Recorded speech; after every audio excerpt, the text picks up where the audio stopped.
프레스룸 라이브는 유튜브로도 시청할 수 있으니까요. 댓글로 좋은 의견 많이 주시면 저희가 반영해서 질문해드리도록 하겠습니다.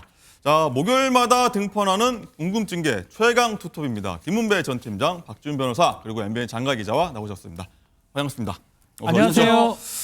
자, 오늘 경복궁 낙서 테러 범인 잡혔다는 소식 어제도 전해드린 바 있는데 조금 전에 들어온 소식부터 한번 짚어보도록 하겠습니다. 장 기자, 경복궁 담벼락에 낙서하는 10대들 있지 않습니까? 경찰이 붙잡았는데 구속영장을 신청했다고요? 그렇습니다. 이 남학생 1명, 여학생 1명 이렇게 잡혔잖아요. 그런데 이 17세 임모군에 대해서 경찰이 어젯밤에 구속영장을 신청을 했고요. 공범 16세 김모 양은 어제 새벽 0시에 석방 조치가 됐습니다.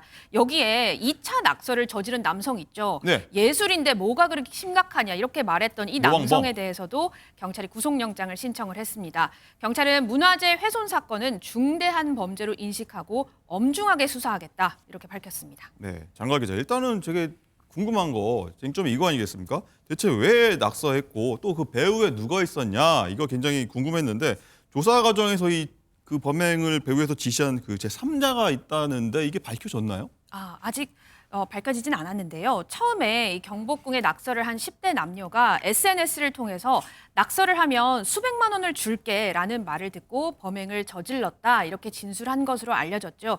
하지만 실제로 또 받은 돈은 착수금 5만 원씩 해서 둘이 합쳐서 10만 원에 불과했다고 네. 합니다. 이 낙서를 하라고 지시한 의뢰자는 구체적으로 경복궁 영추문, 서울경찰청 담벼락 이런 식으로 낙서 장소까지 지시를 했다고 하고요. 네. 또 경찰 조사에서 이 10대 중 남학생은 자신이 낙서를 했다 이렇게 인정을 했고요. 이 여학생 같은 경우에는 직접 낙서를 하지는 않았지만 남학생과 함께 범행을 계획하고 실행에 나섰습니다. 그렇군요. 박준 변호사님, 예. 일단 이 낙서 테러의 대가가 10만 원. 네. 할 말이 없잖아요. 근데 이 말도 안 되는 낙서 테러 이 사주한 사람 누굴까요, 대체? 일단은 SNS를 통해서 제3자가 뭐 장소, 내용을 이렇게 지시를 했다 그러고요. 해당 한 개에 5만 원, 그래 10만 원이 됐다고 지금 얘기를 하는데 예. 이제 중요한 거는 그 내용이 불법 영화 공유 사이트 내용입니다. 그래서 과연 그 공유 사이트 관련된 사람이 교사했거나 사주했을 가능성이 있지 않을까라고 이제 의심이 되는 부분인데 네. 얘기를 하니까 우리 사이트는 관련 없다라고 지금 얘기한 상황이고요. 다만 이제 뭐 범죄로 따져봤을 때는 실제로 한 사람을 정범이라면 이렇게 시켜서 범행의 의사를 이렇게 만드는 사람을 교사죄라고 합니다. 교사나 정범이랑 똑같이 처벌이 돼요. 어허. 이게 범죄가 아직 뭐 정확하진 않지만 문화재 보호법 위반으로 3년 이상 징역에 처할 수 있는 범죄가 될 가능성이 있기 때문에 일단 이 10대들은 구속이나 아니면 문제가 되고 사주했던 사람은 교사죄로 처벌이 되는데 이 사람 찾기는 쉽지는 않을 것 같습니다. 뭐 왜냐하면 텔레그램인가 그쪽에서 예, 거기서 하면 정보를 알 수가 없습니다. 외국에 있기 때문에. 그래서 좀 더 확인이 좀 필요할 것 같습니다. 그렇군요. 김은배 팀장님, 일단은 10대 피의자들에 이어서 이 담벼락 낙서했던 이 모방범 있지 않습니까? 그렇죠. 그 모방에서 그 다음에 했던 모방범. 네네네. 어제 잠깐 저희가 다루긴 했는데 이 괘씸하더라고요, 변명 자체가. 그렇습니다. 이 모방범이 경복궁 그 담벼락의 낙서 테러, 즉 낙서를 훼손을 했는데 그 20대 남성 피의자라고 그러죠. 피의자가 20일 날 오전에 자기 블로그에다 게시물을 올렸는데 자기 뭐라고 올렸냐면 블로그에다가? 예, 자기 블로그에 올린 거예요. 올렸는데 미스 치프가 말하는 짓궂은 장난을 치고 싶었다.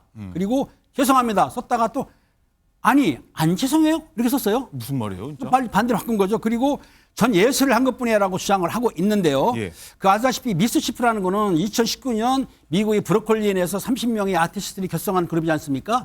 짓궂은 장난식으로 하는 건데 실제로 좀 약간 특이한 창의력을 발휘하는 그룹은 맞습니다. 예. 근데 범죄는 저지르지 않습니다. 그렇겠죠. 그런데 이 그 피해자는 뭐라고 하냐면 또 다들 너무 심각하게 보고 있다. 그냥 낙서일 뿐인데 왜 숭례문에 불태운 사건을 언급하면서 끔찍한 사람을 부르냐. 이거 심각한지 모르네요. 모르겠어요. 그런 일 없을 거라고 하는데 그리고 17일 범행 직후에 인증사진까지 찍어 올렸으니까 너무나 심각한 걸 모르는 거예요. 그런데 이 피의자 같은 경우에는 실제적으로 지금은 이제 블로그가 비공개를 했습니다. 하지만은 18일 날 종로 경찰서에 자진 출석을 했는데 이유가 있어요. 네. 경찰에서 압박에 가니까 본인 도망갈 수가 없으니까 자진 출석, 자수를 했던 것이죠. 자수를 했는데 보통 6시간을 조사를 했습니다. 조사했는데 본인이 뭐라고 했냐면 문화재의 낙서를 하는 얘기가 대단한 것으로 생각했다. 본인도 알고 있어요. 대단한 거. 근데 이 대단한 게 아니고 잘못된 것이죠. 그렇죠. 하고 있는 거고요. 그리고 그 피해자가 지난달 한 전시회에서